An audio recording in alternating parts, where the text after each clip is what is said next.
บอนบอนทั้งนาเฮาเนาะเอิ้นว่ามูละคันทะกุดี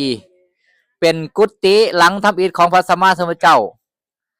เป็นหยังคือเอิ้นชื่อว่ามูละก็แปลว่าแรกแปลว่าทำอิฐคันทะก็แปลว่าหอมเป็นหยังคือหอมเพราะว่าพวกมนุษย์ทั้งหลายก็จะพากันเอาของหอมดอกไม้อีหยังต่างๆมาบูชาตลอดจนถึงเทวดาทั้งหลายก็มาเคารพสักการะบูชาเอาเครื่องหอมของหอมต่างๆเพราะฉะนั้นกุฏิพระสัมมาสัมพุทธเจ้านี่จะอบอวลไปด้วยเครื่องสักการะบูชาของหอมอย่างต่างๆนะแล้วก็เป็นหลังทำอิฐก็เลยเอิ้นว่ามูละคันทะกุดีกุฏิหลังทำอิฐของพระสัมมาสัมพุทธเจ้าจำพรรษาทำอิฐของเพิ่นก็จำพรรษาอยู่ที่ปาอิสิปตนามิกทายวันเมืองพาราณสีนี่แหละอยู่บ่อนนี้ทั้งพุ่นเนาะเป็นกุฏิหลังทำอิฐของเพิ่นก็บ่ได้มีหยังหลายก็มีแต่ชี้จุดให้เฮาเห็นว่าอันนี้เป็นกุฏิหลังทำอิฐของพระสัมมาสัมพุทธเจ้านะเฮาก็แนมเบิ่งเนาะแนมเบิ่งแล้วก็เคารพนับถือไหว้เฮ็ดใจให้นอบน้อมถึงเอาว่าที่นี่เฮามาทั้งพี่เนาะบัดนี้เนาะผู้ใดจะถ่ายรูปก็ถ่ายแล้วก็ฟ้าวมา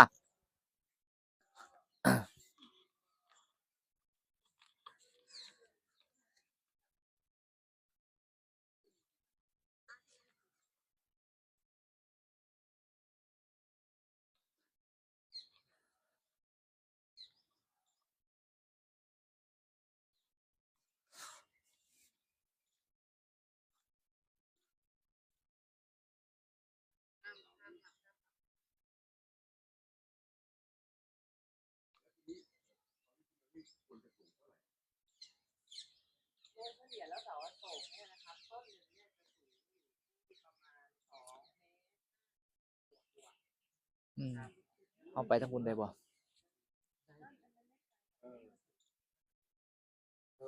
ผมไม่50นี่นิดเดียวนะน่าจะพูดผิดน่าจะเป็น5ใ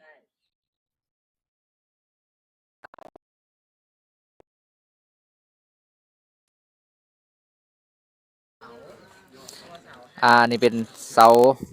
หินอโศกพระเจ้าอโศกมหาราชได้มาฝังไว้ในสถานที่แห่งนี้ต่อมาก็หักแล้วก็มีการเก็บรักษาไว้อ้อมห้อมไว้นี่แหละบ่ได้บรรยายหยังหลายให้มีแต่พามาเบิ่งว่าเสาหินอโศกที่หักและเพิ่นเก็บรักษาไว้ก็ได้สร้างเป็น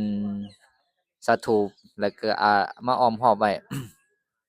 ปานหยังมาทั้งพี่เฮามาทั้งพี่บัดนี้พอดีเพิ่นบรรยายอยู่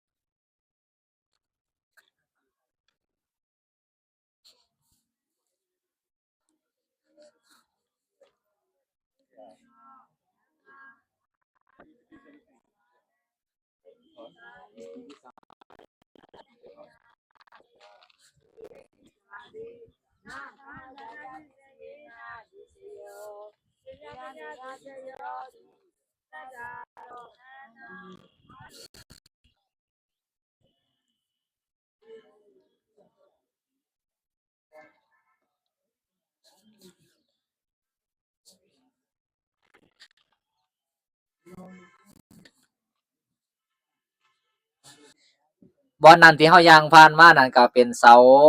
อโศกเสาหินอโศกที่พระเจ้าอโศกมหาราชได้มาสถานที่นี้แล้วก็ได้ฝังเสาไว้เป็นหมุดหมายข้างพระคันธกุฎีของพระสัมมาสัมพุทธเจ้าต่อมาก็เลยได้หักลงเนาะเสาหินหักก็เพิ่นก็กองไว้อยู่บ่อนหันแหละก็ได้สร้างที่ครอบไว้ศาลาครอบไว้สร้างศาลาครอบไว้แล้วก็เก็บรักษาไว้อยู่บ่อนหันนะก็พาเฮาไปเบิ่งว่าบ่อนนั้นเป็นเสาหินอโศก